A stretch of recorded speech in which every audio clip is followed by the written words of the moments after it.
There are thousands of DOS games. Most of them are terrible. I play one selected at random with a 20-minute time limit and record it live. This is the result. Welcome, ladies and gentlemen, to another random DOS game show. And it's Captain's Log, Stardate 41881.1. The Enterprise has responded to an emergency distress signal indicating terrorist attack on El Dorado, a mining base in the remote Aquilan star system. According to our reports, El Dorado is a commercial operation engaged in extraction of a low-grade fuel called Transinium from an asteroid belt that rings the star system. Such isolated outposts dot the outermost rim of the galaxy, populated by a rugged and individualistic breed who take pride in their self-sufficiency, but fall easy victim to disease, accident, and the occasional roving pirates that are endemic to life on the frontier. Still, a terrorist attack in a region devoid of permanent inhabitants would seem improbable. The report, if accurate, poses many vexing questions and presents an excellent opportunity for testing the mettle of a future commander. For this reason, I have placed First Officer Riker in evaluative command of all ship's operations for the duration of the investigation. During the course of this mission, I will be available to confer with Commander Riker on all matters. I am confident in his ability to handle this difficult situation. Riker and his chosen away team beam to the El Dorado base to investigate the damage from the terrorist attack.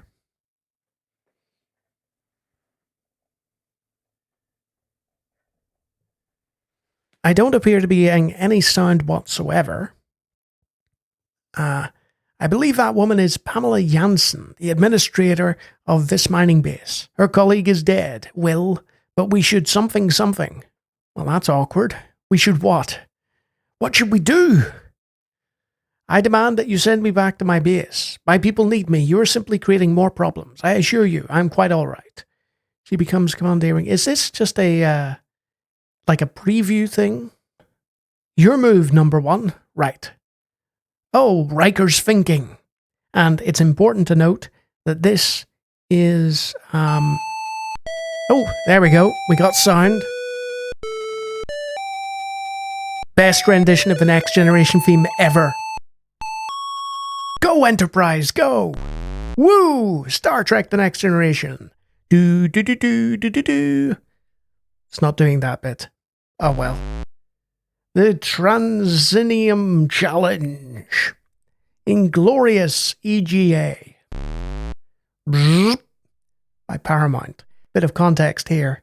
This was made in the late 80s. So they only really had 2 seasons of The Next Generation to go by. If even that. Because we've got beardless Riker. And Riker famously grew the beard in Season 2. So a lot of this will just be based on Season 1, presumably, when Star Trek was still finding its feet. I have yet to get in. Right, okay, Riker. Let's do things. So we've got a series of animated portraits here.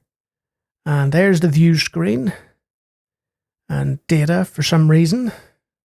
So, what happens if we hit? The bridge is a large oval space dominated by 3 chairs in the center, and a large viewer that gives the illusion of a window into space. Okay, time to consult, definitely. So, we're on the bridge. We've got a very strange Picard face there. Let's talk to Mr. Data. Sir, another mining operation similar to the El Dorado base can be found on asteroid D39. A human named Velura resides there. So, asteroid D39. Okay, that's plenty of information. Let's navigate to D39. Let's go there. Enterprise moves smoothly out of orbit and engages. Right. One of the largest asteroids vaguely in the shape of a large dog's bone. Thank you, Mr. Data. Crawlers, borers, and other large pieces of mining equipment lie scattered in disarray. Bright specks on its otherwise grey surface. Okay. So if we hit the transport button, Mr. Data looks up with an air of anticipation. Okay, yeah, you told us about this. Right. So let's go to the transporter. Choose only two. So we can't take weird-looking Picard, but we can take Mr. Data. And failing any other choice, we must go for Worf. So let's hit go to and see what happens. The doghouse. That's where we need to be, right? Transport down. Okay, who's this? There's another person. Okay, so old, broken, and disassembled machinery lies on every available surface. A sickly plant sits atop a battered desk, seemingly overcome by cigarette butts protruding from its pot. Lovely. Right, so if you click the wrong button, it goes to save function. So if you hit right button, so now we have to watch this animation again of Riker considering all the people that are here. Yes, Worf is here. And this random dude. Let's consult. Let's talk to Data, I guess. Again. There's something odd about that man, sir. Okay, so why can we not consult him? What does Worf have to say on the matter? Come on, Worf, give us some information about the doghouse. He appears to be without honor, sir. That sounds like Worf. Be careful. Okay, so if we hit go to, right, that just transports us away. We have a choice to go back to the Enterprise. What if we hit contact? So that gives us the option to speak to people that aren't present. So we'll speak to Picard. Commander Riker. Let's hit a report. Remember, number one, I'm here to assist you in any way. Okay, that's nice. Not much to tell us, huh? So let's look. Let's use our Riker-like eyes. Like a clock wound too far, the man rocking back in the center of the room seems unable to find a release for his tremendous repressed energy. And hit converse. Let's just randomly get Karina to say this out loud. Oh, when I saw that big white ship, I thought it must be Farok. Is that right? Anyway, welcome. My name is Valura. Robert Valura. He pauses expectantly. Yes, sirree. Always good to see another human face. Yes, indeedy. Yes, indeed. Would you please stick around and talk for a while? I can hardly read that. I've just realised his name's Robert Valura. He's not a woman. And yet I got you to read it out. Why? I know. What was I thinking? I didn't read it very well. No.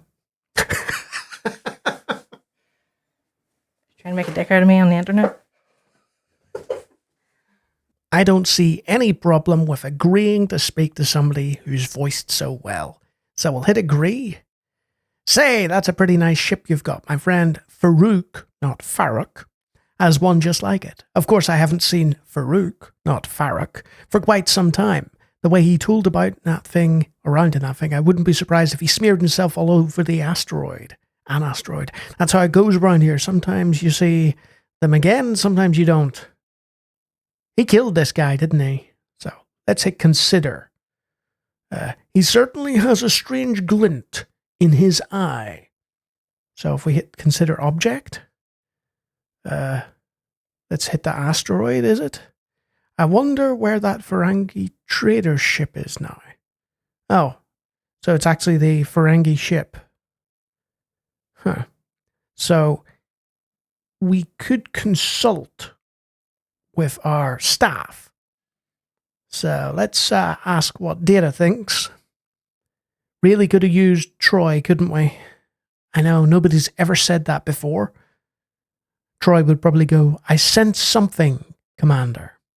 Thank you, Troy. So Worf is probably going to say he's without honor again. Let's talk to Troy and see if she says anything. Counselor Troy here, Commander Riker. My location, Enterprise, the bridge. Not going to call me Inzadi. That's very professional, I guess. Report. Will, please be careful. Certain types of individuals call the frontier home. They are rugged, but they may also be dangerous.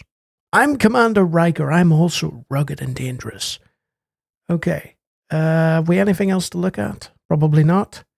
A look of quiet desperation on his face. The assistant engineer's eyes reveal an intense interest in your presence. So what if we talk again? People from Earth. I can't believe it. His face is a mix of surprise and relief. Oh, forgive me. This is a different guy. My name is Fred Smith. Well, that is the most generic name ever. He speaks more calmly now. Let me tell you something. An Earthman. Do you have any idea? So the game says he speaks more calmly, and it's still got 2 exclamation points. Do you have any idea how long it's been since I've seen a fellow human? Well, there's Valura, but he doesn't really count. Let's consider that information. This one looks more confused than the other. And we've got 2 things grayed out here. Consider options and use object. So let's have a little look. Like a clock wound too far, the man, blah, blah, blah. Yeah. Anything else? Can we speak to him again? Will he say something different? Still full of excitement. And man, you've got the greatest ship. I always wanted to join Starfleet, but my mother would never hear of it. I don't remember my father at all. My mom said he was a great man, a true frontier man. I ran away at a pretty young age, and I've been bouncing off satellites ever since. But boy, after being stuck out here for what seems an eternity, I've got to get out. Yeah, you're trapped by this Valura person. So if I look over and converse with him again, Commander, you wear a much too serious expression. You should lighten up. Okay, let's speak again.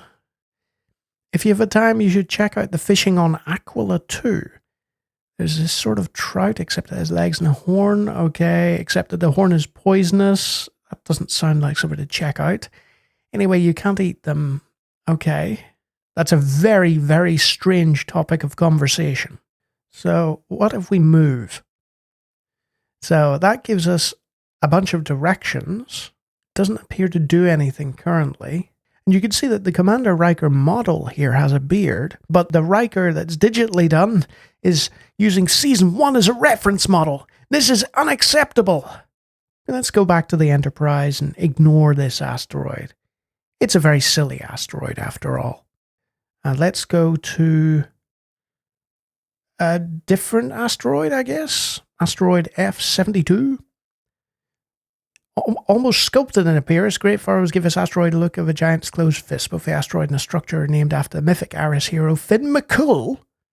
Really? Finn McCool was part of the Giant's Causeway mythology, and I live near there. So that's a cool reference. A McCool reference, you could even say, but you shouldn't. Okay, let's transport down to the asteroid. Let's bring Deanna. Even the game is like, you're going with Troy and Beverly? What? Let's go to Finn McCool with Troy and Beverly. And we've got our intrepid Commander Riker looking around. And he's spotted some people to talk to.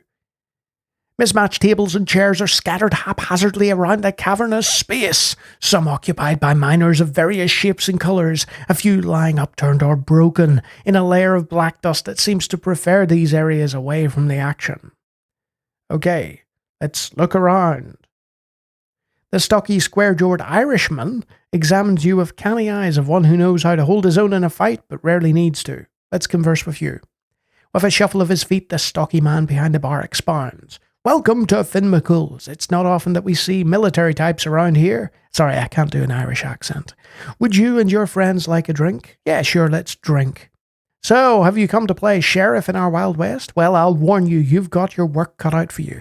This used to be a quiet little outpost, a few prospectors and the occasional noses wandering his desert. Then about 30 years ago, Moses, not noses, the first miners showed up and things began to change. Let's see what Troy thinks of things. Troy, what do you think? Take heed, Will. I don't know if we can trust this man. Thanks, Troy. Very useful as always. All right. Beverly. That's a reference to the Ghost episode. Beverly. His drinks look very powerful. There may be more in there than meets the eye.